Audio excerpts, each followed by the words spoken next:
বুধবার রাতে Washington DC Ronald Reagan National এয়ারপোর্টের কাছে আমেরিকান এয়ারলাইন্সের যাত্রীবাহী বিমান ও সামরিক হেলিকপ্টারের সংঘর্ষ হয়। সংঘর্ষের পর বিমানটি পোটোম্যাক নদীতে বিধ্বস্ত হয় বলে জানিয়েছে স্থানীয় প্রশাসন। এরই মধ্যে ঘটনাস্থলে পৌঁছে উদ্ধার অভিযান শুরু করেছে স্থানীয় পুলিশ।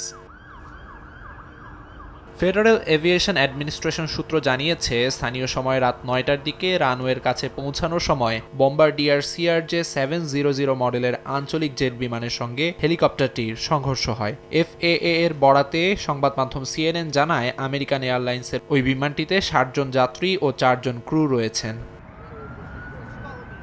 রিগান ন্যাশনাল এয়ারপোর্ট কর্তৃপক্ষ জানিয়েছে, ঘটনাস্থলে জরুরি উদ্ধার কার্যক্রম পরিচালিত হওয়ায় সাময়িকভাবে বন্ধ রাখা হয়েছে বিমানবন্দরের কার্যক্রম। সংঘর্ষের কারণ উদ্ঘাটনে তদন্ত শুরু করেছে ফেডারেল এভিয়েশন অ্যাডমিনিস্ট্রেশন।